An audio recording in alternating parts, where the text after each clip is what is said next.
Olá, pessoal, boa noite. Boa noite. Olá, boa noite a todos. Tudo bem, Paulo? Tá me ouvindo bem aí? Estou te ouvindo otimamente bem. Pessoal, boa noite. Vamos para nossa próxima reunião do Geneumo. Fizemos uma pequena pausa devido a questões acadêmicas e cá estamos nós novamente. Eu estou um pouquinho gripada, peço desculpas pela minha voz, tá? Eu vou checar aqui no YouTube se tá tudo bem, um minutinho só. Tudo bem.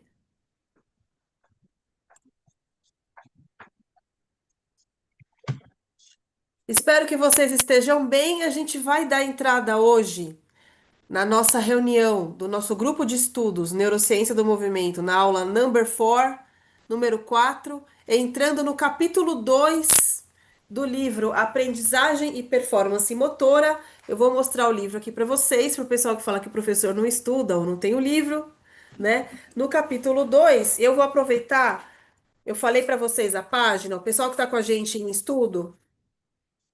Nós vamos dar entrada no capítulo 2, processando informação e tomando decisões. É um capítulo super importante. Eu já vou já falar sobre o assunto de hoje. Mas antes de mais nada, eu vou passar a palavra para o professor Paulo para ele se apresentar e dar boa noite para vocês, tá? Então, para quem não me conhece, sou o professor Paulo, do Instituto Fisioterapia Liberta. É uma satisfação tê-los aqui conosco, né, no nosso grupo de estudos do Geneumo. Nossa proposta aqui sempre é trazer o melhor do conhecimento e a gente está estudando esse tema, né, a respeito de todo esse livro, né? Então, a gente está bem no início ainda. Quem quiser pode revisitar, né, as aulas antigas e a partir de hoje, né, está aqui conosco para acompanhar todo o prosseguimento desse nosso estudo aqui. Muito bem, então a gente já falou sobre classificação das habilidades, constituição das habilidades, os tipos de habilidade motora. Nós estamos falando sobre comportamento motor, certo? Então a gente vai para esse capítulo 2 agora, deixa eu só ajeitar aqui o meu, viu? Aí. E aí, o assunto de hoje é a base a uma abordagem sobre o processamento de informação. E essa parte do livro, ela só tem 3 páginas e dá um pouco de pânico, porque isso é incrivelmente complexo, tá? Então, assim, nós vamos falar um pouco sobre isso. A gente vai comentar o que está no livro, porque o Geneumo, ele é um grupo de estudos em neurociência, onde a base atual se dá nesse livro de aprendizagem motora, porém, vai muito além do livro, né, gente? Falamos muito mais que isso e com conceitos que são mais abrangentes e, inclusive, mais atuais, tá? Eu vou compartilhar a tela para a gente começar a falar um pouquinho sobre isso.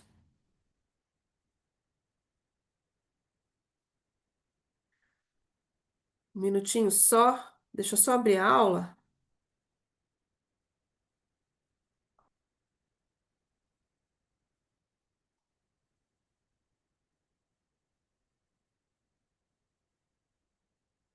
Vocês não estão vendo nada ainda, né? Um minutinho, acho que agora foi. Paulo, você me dá um alô aí, tá? Como é que estão as coisas? Tá tudo ok.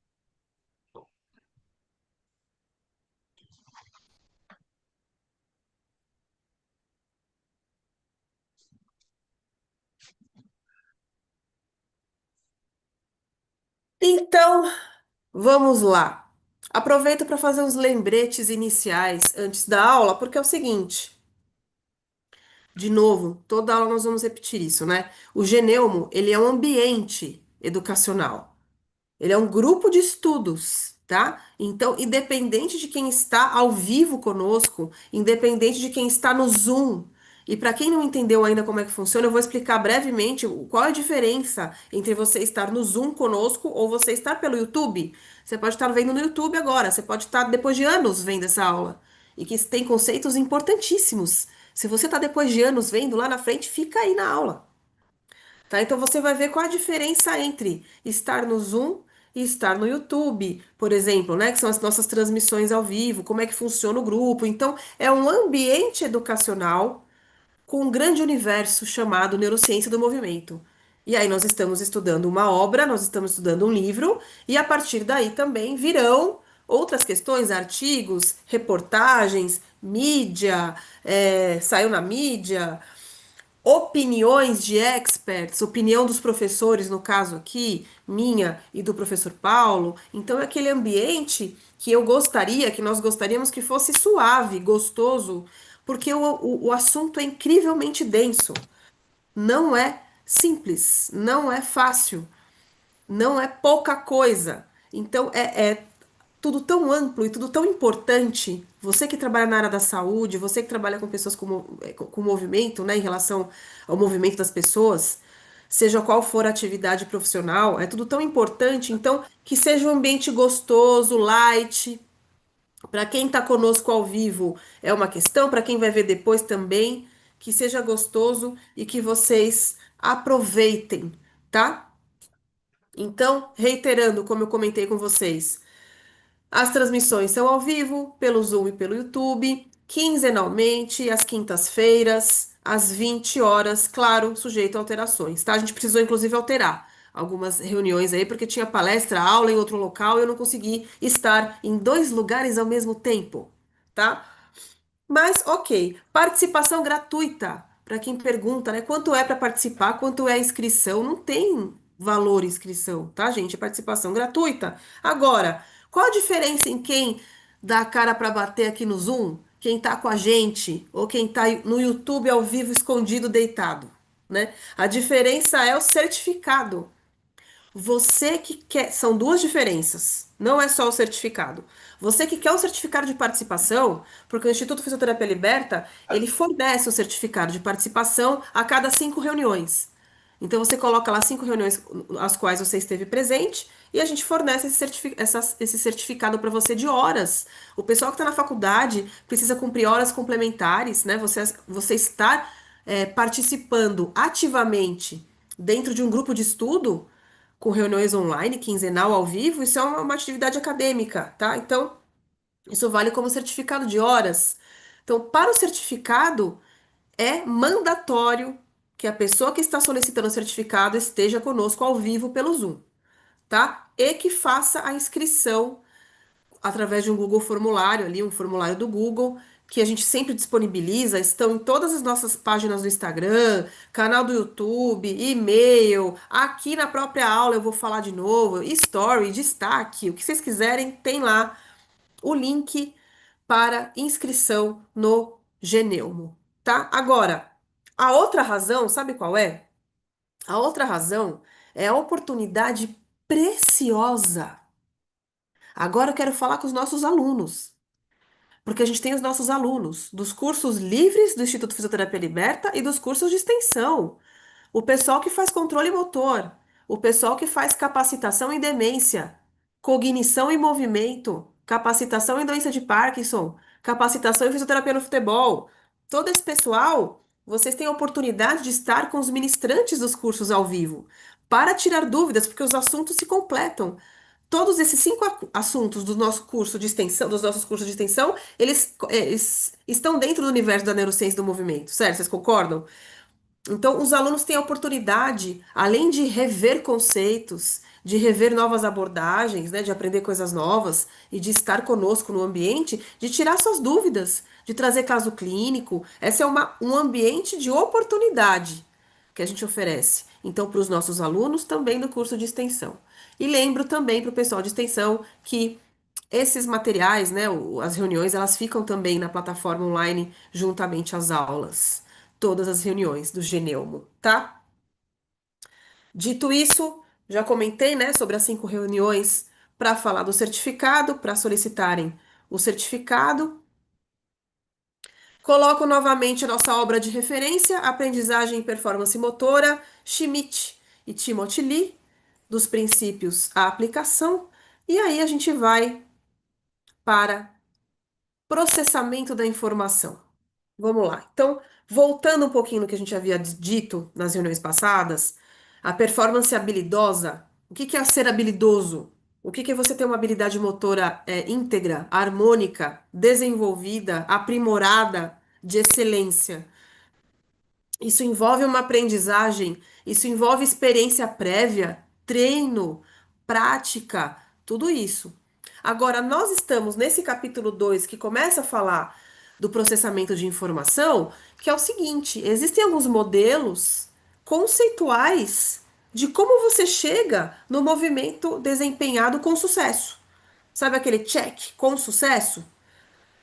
Do que depende? Então, existem alguns estágios que eu vou comentar de uma forma que nós comentaremos aqui de uma forma breve, tá? Porque esses estágios são complexos e não são somente esses. Depois eu vou falar para vocês quais são os estágios que também não estão no livro, tá? Por isso que eu falei que essa aula é preciosa, mas com relação à performance habilidosa. Então, uma abordagem simplificada, mais antigamente, quando não se tinham tantos estudos sobre o processamento mental do movimento, se falava o seguinte: eu até coloquei aqui no slide, que é como está no livro, né? Então, um input, o que que é input? Uma entrada. Uma entrada do ambiente chega até o ser humano, né? Tô colocando exatamente como está no livro, tá? Porque a gente está estudando o livro. Então, chega para o ser humano e nós temos uma resposta que é chamada de output, uma resposta que, no caso aqui para nós, é uma resposta motora. Então, o que que eu estou querendo dizer com isso? Não são todos os movimentos, tá?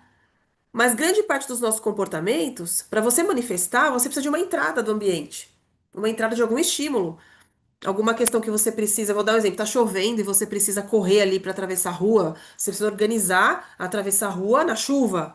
Então, o input do ambiente chovendo e tudo mais, você vai receber aquilo para que você possa organizar os melhores programas motores para você manifestar o comportamento, por exemplo, de correr na chuva para atravessar a rua, né? Então, de uma forma muito simplificada, ele era falado como esses três fatores: uma entrada no ser humano e uma saída. Agora, qual é o lance? É o ser humano, porque é aí que está o processamento. E essa parte humano, para vocês terem ideia, isso é controle motor, tá? Controle motor, que vem a entrada, esse processamento e a saída. E é isso o que gerencia a organização dos nossos movimentos. Então a gente vai ver que os estágios são complexos, né? É mais que isso. Então, o autor descreve no livro, ainda aproveito para falar de forma incompleta, tá? Que temos muito mais coisa, hoje se sabe de muito mais coisa, mas o que que ocorre na performance motora humana? O que que ocorre naquela parte do ser humano, naquele processamento? Três estágios: a identificação do estímulo do ambiente, a seleção da resposta e a programação do movimento, que é o movimento que você vai executar. Mas na verdade, não é só isso, tá? Como eu havia dito. Então a gente vai falar sobre esses três estágios agora de uma forma um pouquinho mais acurada, mas eu queria falar o seguinte, eu vou tirar da tela. Se você pensar essencialmente em controle do movimento, a gente pensa o seguinte: a gente precisa do registro ambiental para que as informações do ambiente sejam registradas e passadas para o organismo. Isso é feito pelos sistemas sensoriais nas suas mais variadas funções. Eu vou falar sobre isso já já. Existe um processamento dessa informação e depois uma resposta. A resposta efetora, a resposta motora, que se dá por movimentos, que se dá por ações motoras, que se dá por comportamentos motores, tá? Então é todo esse processo: registro, processamento e execução. E aí a gente vai falar um pouquinho sobre isso, que é o que o autor comentou aqui. Paulo, você quer comentar alguma coisa? Vou aproveitar o ensejo aqui para passar a palavra Não, por enquanto não. Vou deixar você e mais colocar adiante. mais coisas, colocar um pouco mais de cartas na mesa aí para a gente poder depois Ok, só destrinchando esse aproveitar. jogo. Tá bom, combinado. Eu vou aproveitar aqui para dar boa noite pro pessoal que entrou. Lucas, Mel, boa noite. Espero que vocês curtam aí a noite de hoje. Vamos lá, eu vou voltar para cá para continuação da aula. Tá tudo bem? Posso continuar? Paulo tá vendo tudo aí?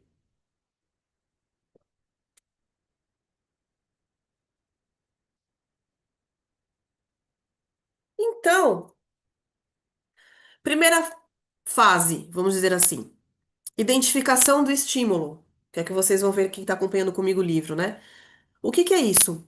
É a identificação do corpo, né, do organismo da pessoa, dos estímulos ambientais. Como é que você vai saber o que ocorre no ambiente? Aí você fala, eu tô vendo o ambiente. Tá. Ah, eu tô ouvindo o que tá acontecendo. Tá. Ah, eu tô sentindo o que tá acontecendo. Tá. Ah, eu tô. Se for uma comida, um ambiente, né, de um restaurante, eu tô sentindo o gosto da comida. Tá. Ah, eu tô num incêndio. Aqui tá, tem um incêndio no meu bairro, eu tô sentindo o cheiro, o aroma da combustão ali, do incêndio. Onde eu tô querendo chegar com isso? O estímulo que você vai precisar identificar vai vir pelos sistemas sensoriais. E isso pode ser pela visão. A gente tem uma percepção, por exemplo, dos padrões de movimento das pessoas. E aí você é um goleiro e você vai pegar a bola. E o jogador vai bater o pênalti, tá? Então o estímulo tá lá, naquele ambiente, ele tá vindo chutar a bola pra você. Pra onde você vai? Qual é a estratégia que você vai manifestar da forma mais precisa, com o menor gasto de energia, com o menor número de erros? Vocês lembram disso? Foi a reunião aí número 1, número 2. Vai olhar lá para trás. Tá no YouTube. Alunos nossos de extensão tá lá nas plataformas. Então, é a identificação do estímulo para você poder se programar, para você poder se organizar. E esse estímulo é das mais variadas estirpes, tá? Então, o vindo passando para frente. Tudo isso é feito pelos sistemas sensoriais. Lembrando, quais são os nossos sistemas sensoriais? Então, o sistema visual. E a visão, quando você fala visão, a visão não é só ver, né, ou enxergar o ambiente, não é só isso. A questão visual te dá percepção de verticalidade, te dá percepção de profundidade, te dá percepção de cores, te dá percepção de padrões do movimento. Então você tem essa questão, você tem o sistema auditivo, você tem o sistema vestibular, que te dá a posição da cabeça e aceleração e desaceleração da cabeça. O sistema somatosensorial, tato, pressão, né? Propriocepção, dor, temperatura, e de outros sistemas sensoriais, eu não coloquei aqui a propriocepção. Gustação, que é o paladar, o olfato. Então, todos esses sistemas é o que vão transmitir para nós as informações do ambiente. E aí, o que eu vou falar para vocês é que isso é tão complexo, que isso... No nosso curso de controle motor, tem módulos e módulos com dezenas de aulas só sobre isso, tá? Porque é bastante complexo. Então, aqui é só para a gente ver que a identificação vem pelos sistemas sensoriais. Agora, olha a real, o que que é? A real é que os nossos neurônios sensoriais, os nossos receptores sensoriais, que é quem tem o contato com o ambiente, eles trazem essa informação por duas grandes vias neurais. Isso não está no livro, tá? É um complemento, que são as funções de transdução e decodificação neural, que é ele passar esse estímulo e isso depois ele é transformado em sinais elétricos porque o nosso corpo funciona, né, na questão do sistema nervoso. Qual é o idioma do sistema nervoso? Não é cheiro, não é som, não é movimento, não é luz, são sinais elétricos. Então, esses receptores vão fazer a transdução para os sinais elétricos, uma decodificação do sinal. Isso é lindo, e igualmente lindo é difícil, tá? Mas isso é transmitido para o sistema nervoso central. E aí, nisso você reconhece o estímulo. Então, olha que interessante, aluno meu de controle motor já viu isso nas aulas. Percepção é diferente de reconhecimento. Você perceber um estímulo é diferente de você reconhecer aquele estímulo. Então, eu coloquei ali uma pessoa lá tomando seu chazinho, né? Você vai pegar, amor, pega pra mim meu café lá, e você vai pegar lá a xícara tá pelando. Você queima a mão, você não tinha percebido, você não tava, né? Então, você sente aquela coisa super quente, você tira a mão. Em uma primeira instância, você tirou a mão correndo porque você percebeu que estava super quente. Mas você não caiu sua ficha que era da xícara ainda. Depois, em milissegundos, você vai perceber. Mas a priori, em primeira instância, você tem uma sensação de calor, de queimadura, vai. Aí você tira. Nisso, nesses milissegundos, você reconheceu que era da xícara, ou você reconheceu que colocou na assadeira quente, né, no forno, sei lá. Então, o reconhecimento sensorial, o reconhecimento dessa questão ambiental, ela vem pelo sistema nervoso central. Aí você tem uma participação do cérebro, você tem uma participação das áreas corticais, hierarquicamente mais nobres, porque elas são responsáveis pelas questões do reconhecimento sensorial, tá? Então, primeira fase, identificação do estímulo, onde a gente tem, né, essa informação vinda dos sistemas sensoriais. Muito legal isso. E depois que passou, a partir dessa transdução, vai, do sinal, aí você vai processar essa informação. Tá? Existe um processamento da informação. Então, quando o autor coloca a seleção da resposta, ele pulou uma coisa aí, né? Pulou vários processos, tá? Então, tem todo o processamento, houve o reconhecimento do sinal sensorial, e aí tem um processamento de informações baseados em N pilares, dentre eles o indivíduo, a tarefa que você vai fazer, o ambiente que você está. Porque tudo isso faz diferença na sua seleção de resposta. Se você vai dar um corte ali no vôlei, ó, se você tá numa Olimpíada, é diferente de você estar no vôlei de praia. É diferente de você estar num vôlei no quintal da sua casa. Faz diferença. Se você tá num ambiente chuvoso, ou numa quadra de beach tênis, ou numa quadra de tênis de quadra usual, ou numa quadra de basquete, ou numa quadra de futebol, ou de beisebol, ou de, sei lá, futebol americano, tudo, de hóquei, todos os esportes que meu filho tá curtindo ver agora, tudo isso faz diferença. Qual é a sua tarefa? A sua tarefa é sacar? Sacar no tênis? Sacar no vôlei? Arremessar? Arremessar no basquete? Chutar bola? Então, assim, essa resposta, ela é escolhida com base em todos esses parâmetros. Então, a gente tem essa seleção da resposta que ele chama assim, mas eu colocaria seleção da resposta motora ou seleção dos programas motores, porque são programas que são selecionados também, viu?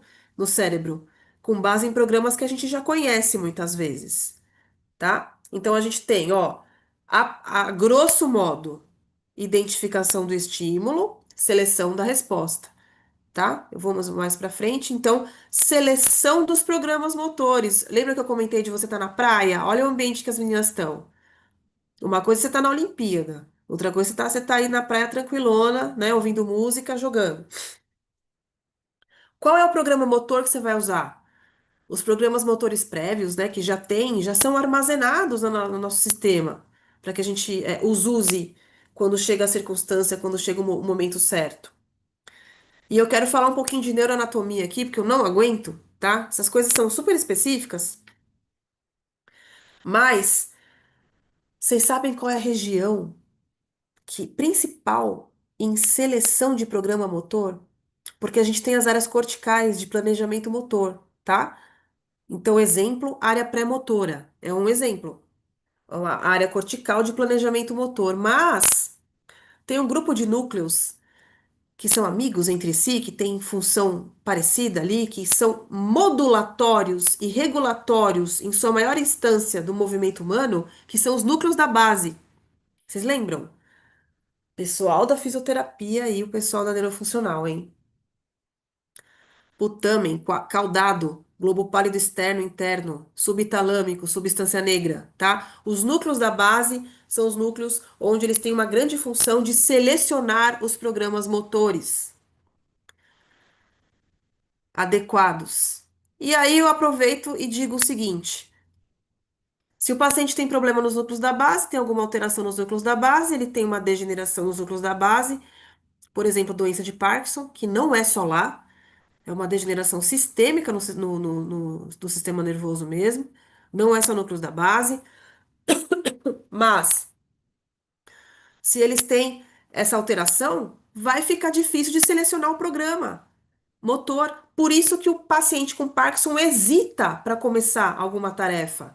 Ele não lembra como que dá o primeiro passo. Aí ele dá o primeiro e continua os outros. Vocês já repararam? Quem atende paciente com Parkinson, que está em estado moderado, avançado? Então, hesita porque não está achando o programa. Ou ele está sentado e não consegue levantar direito, ele não lembra como é que faz para levantar? Não, não é que ele não lembra do programa motor para levantar.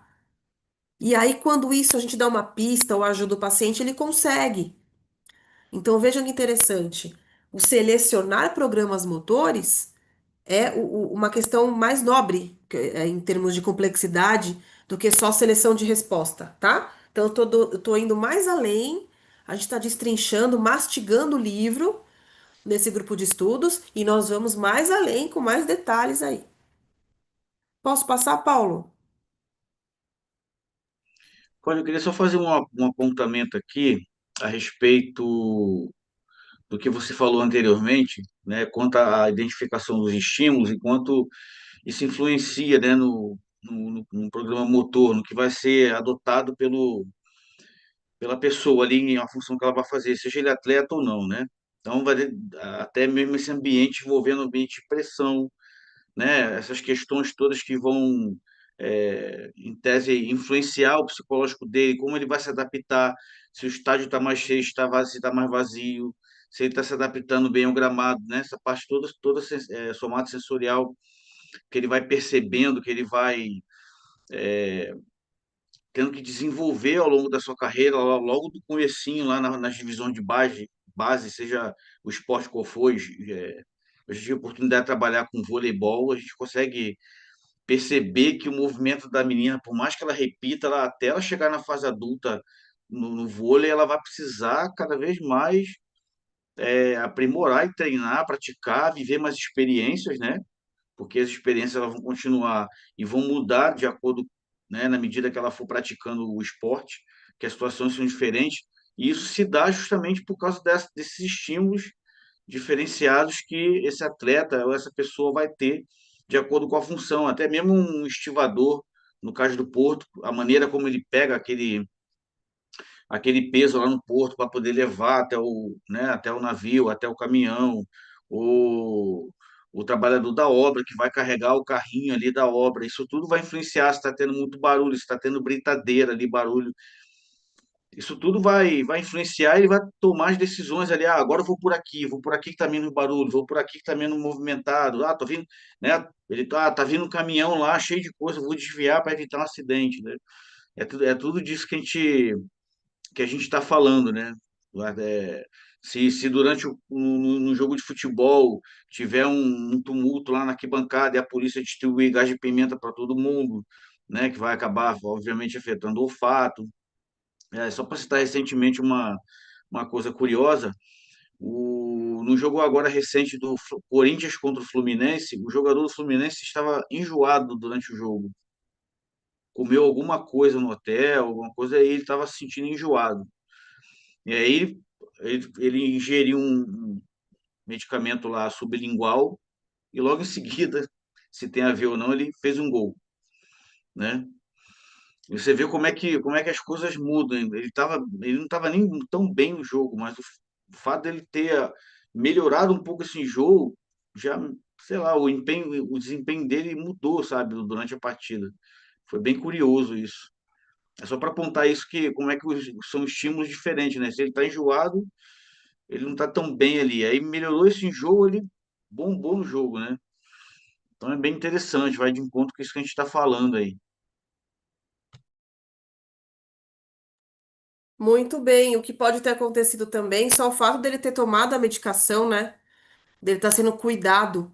Alguém se atentou a isso, deu a medicação para ele, ele tomou, já tem até aquele próprio. O processo de restabelecimento já começa, né? E sem dúvida ele teve uma melhora de desempenho. Não é que foi o remédio, a medicação que levou a isso, né? Mas Sim, ele sim. ficou mais preparado para poder dar o melhor de si, para poder apresentar o melhor de si, né? Exatamente. E assim, e o desempenho dele também vinha sendo prejudicado por conta das atuações anteriores deles que não vinham, né, segundo a imprensa e tudo, a torcida não estava sendo boa. Então tem toda essa pressão anterior também, é mais um contexto que a gente tem que levar em consideração. Então, quando uma pessoa, eu acompanho bastante o trabalho desses YouTubers que trabalham, que fazem cobertura de clube, e eu verifico como eles acabam, pela desinformação, pela informação que eles não têm, eles acabam desinformando a torcida, né?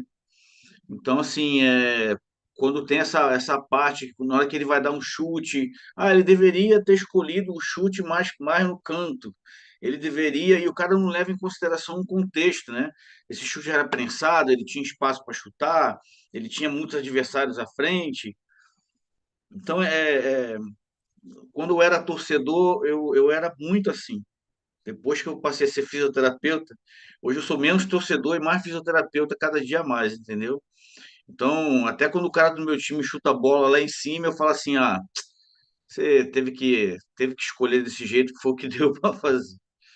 Então, é bem curioso isso, como é que a maioria não entende isso, não compreende, isso é bem complexo mesmo para entender, né? Só para ilustrar um pouco essa questão aí. Aproveito e vou fazer um spoiler da próxima reunião do Geneumo, que é sobre tomada de decisão, tá? Então, quando você toma a sua decisão motora, isso que o professor Paulo comentou é incrivelmente notório em relação a quem não entende daquele movimento, daquele comportamento motor ou das questões técnicas daquele esporte, né? As pessoas dão muito pitaco em questões de esporte, né, gente? Ele deveria ter feito isso, deveria ter chutado para ali. Se fosse eu, teria feito gol. Eu queria ver todo mundo junto jogando bola naquela hora que ninguém vai conseguir fazer nada, né? Porque você precisa de uma série de fatores para você tomar sua decisão. O nervosismo, pressão, um monte de coisa, né? E você tem milissegundos. Essa rapidez mental sob pressão, sob um objetivo final, que é vencer o jogo e tal, isso molda você e você tem milissegundos para mostrar o seu melhor. Então é fácil falar de quem tá no sofá de casa, quem tá na arquibancada, eu poderia ter feito. Você tá vendo tudo, você tá planejando com antecedência, você tá tranquilo, não é diferente do jogador. Então, isso não é o assunto de hoje, é o assunto da semana que vem. Guardem para vocês que aí nós vamos falar bastante sobre isso e o professor Paulo vai contar casos aí das, dos, Só para dos completar, o pessoal até fala assim, né? Esse gol até minha avó faria, ó, tadinha da avó, com artrose, quadril doendo, mas consegui fazer com aquele joanete lá especial no pé dela. Não dá, né? E da arquibancada, realmente, não dá para bater pênalti da arquibancada. Você tem que estar lá na marca da cal. E quem está lá pressionado, né? Como o pessoal fala, o gol fica pequenininho para quem vai bater o pênalti. Para o goleiro, o gol tá grande né? Quando ele vai ter que defender. Então, tu olha como é que todo o contexto, dependendo do prisma em que você está inserido, né? Se você está no gol que fica atrás da sua torcida é uma coisa, se o estádio está cheio, está vazio é outra coisa, se o jogo é fora do seu, né, dos seus domínios muito longe, se é próximo, você tem que se pegar você uma tá jogando em viagem, casa, se tá você jogando em tem casa ou não, né? exatamente, se em casa, né? Tanto é que os clubes hoje têm um suporte de profissionais da psicologia muito grande por conta desse, né? Eles dão essa assessoria ao atleta. Se o atleta tiver algum problema em casa, eles assessoram lá o atleta, né? O filho ficou doente, a mulher passou mal, não sei, assim, alguma situação do dia a dia, assim, quando eles estão fora não dá, né? O cara tá lá na Colômbia, não tem como ele vir correndo. Então alguém do clube dá esse suporte. Obviamente eu tô falando dos clubes grandes, né? Os clubes de grande porte aí, os mais conhecidos aí. Então ficamos para a semana que vem sobre esse assunto. Guarda para vocês aí. Vamos adiante para cá. Então a gente está nessa seleção de programas motores. Opa. E aí, dentre essa seleção, opa, peraí. Como eu estava dizendo, então a gente tem a programação do movimento. A programação, ou o que a gente chama de planejamento do movimento, ela está, a eleição dos programas motores faz parte do planejamento do movimento, né? Que é o que ele fala de programação do movimento. Só que ele coloca como último estágio. Aí ele fala no livro, é o último estágio, né? Programação. Não é o último, não. Não é, tá? vocês vão ver quais são os estágios que não existem estágios últimos, porque existem estágios que estão concomitantes ao movimento. Olha isso. Controle motor apurado aqui, tá? Então, é uma programação do movimento, é uma organização dos programas motores, é um planejamento do que está por vir, mas não é o último estágio, tá? Eu coloquei então aqui as áreas mais pré-motoras, para a gente lembrar que é onde faz o planejamento. A gente tem uma modulação da área motora suplementar, bilateral, em relação aos movimentos voluntários complexos, principalmente os movimentos bimanuais, tá? Vôlei, basquete, handball, tá? Mas aí não vamos entrar no mérito agora, não é hoje isso. E aí nós temos aquele modelo conceitual do livro em expansão que ele coloca, né? Que aí ele coloca as fases que foram citadas, ele coloca dentro daquele tripé. Lembra do tripé? Input, o ser humano e o output. Então agora tem a entrada, que é o input, no ser humano, a gente tem essas três fases que não são exclusivas e somente elas, tá? Identificação do estímulo, seleção da resposta e programação do movimento. E aí a gente tem o output ou saída ou execução do movimento ou sistema efetor. Tudo isso, né, tá ali no final, tá? Então, aqui para mostrar a evolução dos conceitos da forma com a qual o movimento ocorre, tá? Hoje em dia você sabe muito mais detalhes sobre isso, tá? Então, para mostrar que é um modelo conceitual que está em expansão, porém, vamos falar real agora. Atenção. O que que é a real? O que que se sabe hoje em dia? A gente precisa colocar as neurociências cognitivas dentro do controle motor, né? E eu, como advogada da causa da cognição em movimento já há mais de 20 anos, eu faço questão de comentar isso sempre. Então, vamos lá. Dentro das fases de controle do movimento ali, a gente tem não só esse modelo expansivo como nós viemos, e eu vou apresentar esse modelo maior agora, não é nem um modelo, é uma estruturação conceitual breve sobre o controle motor que está além do livro, do que nós estamos estudando, tá? Então a gente tem o registro e a identificação dos fatores ambientais pelo sistema sensorial, a gente tem o processamento da informação, e isso envolve o objetivo final que você quer. Claro, suas expectativas, suas experiências prévias, as circunstâncias, a tarefa, o ambiente. Lembra que nós falamos? Todos esses pilares estão dentro desse processamento. E aí nós vamos executar o movimento. Antes de executar o programa motor eleito, vamos dizer assim, a gente tem algumas fases imbuídas, sutis, só que não menos complexas, que é a fase de intenção do movimento. O você ter a intenção, o que os nós neurocientistas chamamos de volição, vontade de. O movimento voluntário, ele é isso. Ele é um movimento com volição. Você tem vontade de fazer um movimento. Se você não quiser fazer, você não vai fazer. E essa vontade nem sempre é consciente, tá? Às vezes você vai que nem, ó, eu tô gesticulando aqui, e eu não tô percebendo. Não é que eu não tô com vontade de mexer a mão, mas o meu corpo se manifestou como querendo fazer isso. E para que que eu tô gesticulando? Para facilitar o entendimento de vocês. Os gestos, né, fazem parte da comunicação não verbal e que ajuda a gente a se expressar.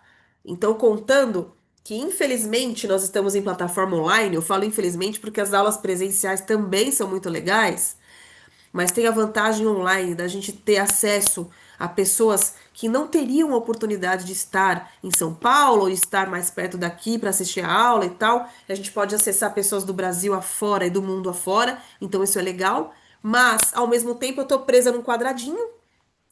Eu preciso falar de um universo fascinante e complexo que é a neurociência cognitiva do movimento, e aí essas fases todas a gente precisa falar de uma forma mais breve, e aí eu vou gesticulando.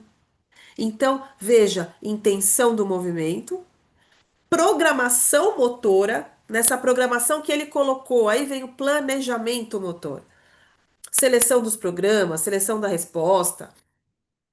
Então, é um planejamento do movimento. E a outra fase em sequência, execução do movimento. E aí é o que eu falo para os alunos, que eu sempre comento isso. Você pensa assim: intenção, planejamento, execução e acabou. E aí eu falo, não acabou. Porque a hora que você está executando, o seu sistema nervoso não vai deixar você abandonado. Ele não fala assim, ó, já escolhi o programa é esse, se vira aí, tchau. Ele não faz isso, né? O sistema, ele continua trabalhando online, ele continua trabalhando on time. O que que é isso? É um constante monitoramento do seu movimento. Você tem guardas, você tem auditores, você tem supervisores do movimento e que estão monitorando o andamento desse movimento para você poder, inclusive, ajustar se você está fora da rota. Imagina um jogador de tênis, tá vindo a bolinha, ele organiza a raquete, só que daí ele fala: opa, não era isso, a bola bate um vento, a bola tem um desvio ali, ele vai ter que ajustar. Para que ele ajuste o programa motor que já foi escolhido, é porque ele precisou monitorar na hora. Ele precisou tomar uma decisão súbita na hora. Isso é cognição pura. Ele precisou identificar o estímulo, que a bola mudou de rota devido ao vento, e ele precisou ajustar a raquete. Então, o que que é isso? Monitoramento do movimento. Isso é cognição, tá? E depois ainda tem a parte que é uma parte, não vou dizer final, mas é uma parte modulatória do movimento, que ela ocorre mais ao final daqueles programas do movimento, que é um ajuste modulatório. Então você monitora e você ajusta. O ajuste do movimento online ali, ele ocorre. E isso é comportamento motor, isso é performance motora, isso é habilidade, isso pode ser treinado, né? E se a gente falar em controle motor, se a gente falar em neuroanatomia, de novo, né, não tem como fugir disso, quem são os diretores do movimento? Os gerentes do movimento? Os que vão monitorar e ajustar? A gente tem dois grandes pilares de moduladores do movimento. O modulador é o cerebelo, cerebelo e os núcleos da base. Então a gente tem o modulador mais direto, que é o cerebelo, e o modulador mais indireto, que são os núcleos da base. Então, olha quantas funções, vejam quantas fases tem essa questão quando a gente fala em manifestar o movimento. Enquanto livros de aprendizagem motora, que é o caso desse que nós estamos estudando, levam em consideração o seguinte: identificação, seleciona a resposta e programa o movimento. Beleza? Agora a gente está vendo que tem muito mais coisa. Tem muito mais processos, tem muito mais processamento imbuído em tudo isso. Então, recapitulando, para que saia um movimento harmônico, ordenado, estruturado, se você está numa competição, em alguma questão, você precisa ter registro do ambiente. E isso não é sempre, tá? Você pode fazer um movimento voluntário complexo seu e você não precisou ter registro nenhum do ambiente. Porque isso veio só da sua vontade para ocorrer. Então, eu vou dar um exemplo. Isso aqui, acabei de fazer isso aqui, ó. Não tem nada a ver com o meu ambiente aqui, tá? Agora, se eu quiser atravessar a rua e pular uma poça d'água na chuva, eu vou ter que organizar o ambiente para eu poder pular a poça d'água, tá? Eu não vou entrar nesses detalhes porque é um grupo de estudo suave, como é o geneumo, não dá para a gente entrar nessas particularidades complexas do controle do movimento, tá? Mas, então a gente tem o registro dos fatores ambientais pelos sistemas sensoriais, o processamento dessa informação, onde são considerados vários fatores, e depois temos intenção do movimento, planejamento motor, execução do movimento, desculpa, faltou a seleção dos programas, né? Seleção dos programas motores, execução do movimento e, por fim, se é que eu posso dizer assim, monitoramento do movimento e o ajuste desse movimento, tá? Até para finalizar o movimento tem cognição. Se a pessoa não consegue finalizar, ela continua fazendo o movimento lá reverberando, a gente chama de perseveração, e fica lá fazendo sem parar, porque não consegue nem frear, não consegue parar, não consegue ter essa flexibilidade. Isso é cognição, tá? Esse é o ajuste cognitivo do movimento. Um dos ajustes, né? Então vejam essas várias fases. da promoção de movimento, como é complexa, como são complexas. Paulo, quer comentar? Então, para citar mais um exemplo, né? Sei lá, uns 2 domingos atrás, também assistindo a um jogo de futebol, teve uma dividida muito séria entre dois jogadores, o goleiro e o atacante.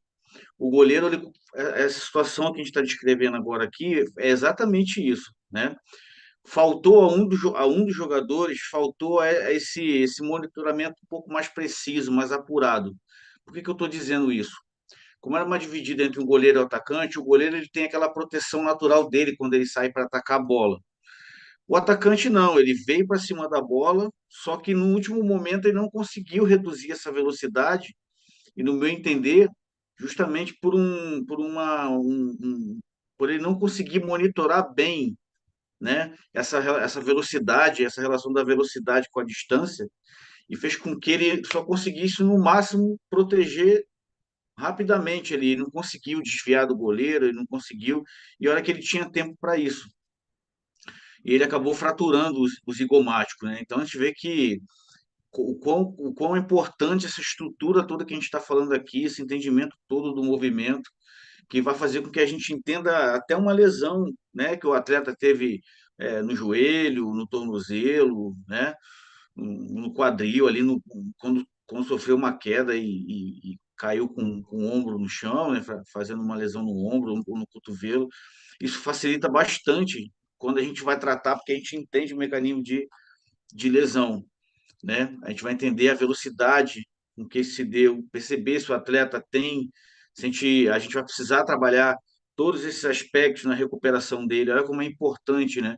Não é só você tratar fratura, lesão ligamentar, lesão né, tendínea, lesão muscular, não, é muito mais complexo essa parte sensorial, essa parte de, né, proprioceptiva, essa parte relacionada à percepção de dor, tudo isso que a gente falou até aqui, isso é muito importante a gente entender, porque isso ajuda bastante a gente no dia a dia.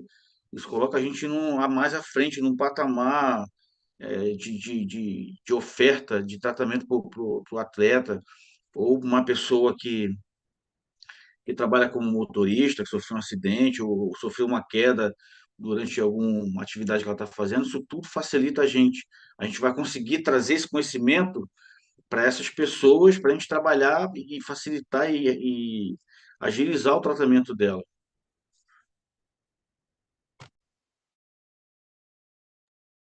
Muito bem. E dito isso, então, gente, então a gente fecha essa questão conceitual falando sobre esses modelos que são mais complexos, né? São mais robustos, e mesmo assim ainda está muito aquém do que é o controle motor real. Por quê? Porque é tudo muito dinâmico, é tudo muito integrativo, integrado. Então a fase, ela não é uma, acabou, aí vem a outra. Aí acabou, aí vem a outra. Não é assim.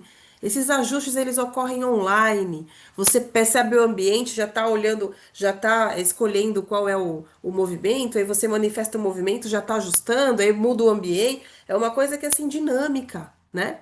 Mas de uma forma didática para nós estudarmos na sua essência maravilhosa do controle motor, quando a gente fala em processamento de informação, a gente tem essencialmente essas fases. E se você falou, nossa, amei isso, amei. Tem mais 60 horas para falar com a gente sobre isso? Aqui eu não consigo, tá? Nem não tem como. No grupo de estudo a gente vai aprendendo coisas novas, discutindo, né? Quem ensina também aprende. Nunca se esqueçam disso, né? Você ensinar o outro, a gente aprende duas vezes. Mas tem como eu brinquei, né? As 60 horas, aqui não, mas nos cursos a gente tem, tá? No curso de controle motor, que inclusive tem 60 horas de duração. Tem bastante coisa, tem bastante aula, tudo isso está muito destrinchado. Deem uma olhada lá. A gente sempre finaliza o Geneumo com os nossos cursos, que são os nossos xodós, né? Que a gente faz com todo carinho para vocês, com tempo, com calma, com preciosidade teórica, com aplicações práticas, com modelos, né? Modelos teóricos, práticos e tudo mais. Então, controle motor, capacitação de fisioterapia no futebol, capacitação de fisioterapia em demências, capacitação de fisioterapia em doença de Parkinson. E tem o meu queridinho, que é cognição em movimento. que a gente destrincha como é que é essa ambientação, essa influência das habilidades cognitivas no movimento humano. Vejam lá, fisioterapialiberta.com.br. E eu aproveito o ensejo aqui para deixar o QR Code para você que está vendo essa aula depois e quer se inscrever no Geneumo. Isso está em todas as nossas redes sociais, no nosso site, e tudo mais. Porém, aproveita para acessar o nosso formulário de inscrição do grupo de estudos Neurociência do Movimento. Lembrando que a cada 5 encontros vocês têm um certificado. E lembrando aos presentes que nós estamos na reunião número 4, né? Então a gente vai para a próxima reunião e que aí quem estava nessas 5 reuniões já tem direito ao seu certificado de horas complementares por participação no Geneumo. Dito isso, eu espero que vocês tenham gostado. Vejam que o assunto é bastante complexo. E o que que vai ficar para a semana que vem? Semana que vem não. Na próxima reunião, na próxima aula do Geneumo, que é daqui uma quinzena, né? Então vai ser daqui a 15 dias, se Deus quiser. Tomada de decisão. E aí, o que eu gostaria de falar em 30 horas, eu vou falar em 1 hora, que é muito legal tomada de decisão. É um pilar cognitivo do movimento, né? E a gente vai ver o que que é de fato tomada de decisão. Tá? É super importante a reunião próxima. Tirem suas dúvidas. Para quem quiser, a gente vai abrir a palavra. Eu vou abrir a palavra para o professor Paulo. A gente vai abrir a palavra para os alunos, quem quiser tirar dúvida aqui. Eu vou abrir também, eu vou dar uma olhadinha no YouTube se tem alguma coisa. E aí, ai, pulei, passou da hora, não vi a aula, estou vendo depois. Tô vendo no dia seguinte, tô vendo depois de um ano, eu tenho uma dúvida. Deixa pra gente, coloca nos comentários do YouTube, manda e-mail pra gente, que a gente tira por e-mail, fisioterapialibertaoficial@gmail.com, tá, gente? E antes de dar o tchau final, eu vou passar a palavra ao professor Paulo. Bom, então, alguém tem alguma pergunta? Lucas, Amiel, todo mundo que está aí, alguma pergunta para fazer para a gente, ou alguma dúvida? Quer colocar alguma sugestão para a gente? Já quer deixar alguma pergunta para a gente responder? Está aqui para falar com vocês, né? Estreitar cada vez mais esses nossos encontros e dizer para vocês que é uma oportunidade, como a professora Cintia falou, que é uma oportunidade única que todos nós, que cada um de nós tem de adquirir conhecimento. E conhecimento, ele vem a partir de tudo que a gente troca, até mesmo do silêncio, né? Porque às vezes no silêncio é melhor para a gente pensar, depois um dia propício a gente traz essa dúvida para discutir, para conversar, não necessariamente tem que ser naquele momento, né? Mas assim, ó, a gente acaba levando para a gente, né, de acordo com as nossas experiências, levando esse conhecimento para a gente depois pesquisar, estudar também, que a gente continua num processo ininterrupto de estudo, não é uma coisa, me formei, estou pronto e acabou. As coisas estão mudando de maneira muito acelerada, né? Cada dia mais tem um equipamento diferente para você utilizar com o paciente, tem uma técnica nova, tem um procedimento novo, tem um procedimento cirúrgico novo que você tem que entender um pouquinho para você basear bem o seu tratamento quando você atender esse paciente, o quanto que você tem que você pode interferir naquele processo de melhora do paciente. Então, tudo isso você tem que entender, e isso só com conhecimento, só você procurando aprender, né? E aqui a gente está aqui para trocar com vocês e aprender com vocês também, quando vocês trouxerem para a gente as dúvidas de vocês, mesmo que essas dúvidas sejam assustadoras, Lucas, como você está dizendo aí, por tudo que a gente está conseguindo passar para vocês, tá? Então, tragam as dúvidas aqui, não vou me estender muito, porque já está um pouquinho tarde, vocês talvez tenham trabalhado bastante hoje aí, ou estudaram, e é isso, só queria dizer isso, agradecer a vocês mais uma vez a oportunidade de estarem aqui conosco. É uma honra. Lucas, deixa eu fazer um adendo aqui. Uma coisa que eu sempre comento para os meus alunos, você falou que é assustador, né? Porque realmente é muita coisa que interfere no movimento e a neurociência ela é um pouco assustadora também, porque não é fácil e tudo mais. Mas o que que eu falo? Vocês vão lembrar, talvez, do que eu comento com os meus alunos presenciais, eu também falo para os alunos online, que é o seguinte. A neurociência, ou a fisioterapia neurológica, até se você entrar nesse mérito, ela é um monstrinho, ela é um monstro fofinho, entende? Porque ele é assustador, mas ele é fofinho. Porque você descobre essa influência incrível, como o movimento é gerado, como melhorar a capacidade do paciente, como estimular a neuroplasticidade do paciente, né? Seja neurológico ou ortopédico, não importa, é o ser humano, né? Então tudo isso é muito legal e esse tom assustador que você falou, é muito comum a gente ouvir isso dos alunos e é mesmo, mas é um monstrinho fofinho a neurociência, tá? É um monstrinho fofinho, né? Diferentemente do Frankenstein, que era um monstrão horrendo mesmo, né? Fofão. Não, fofão não, era horrendo mesmo. Gente, até a próxima reunião. Obrigada pela presença, pela audiência, pelo tempo, tá bom? Até mais. Tchau, tchau. Obrigado, tchau. Tchau, Mel. Até mais.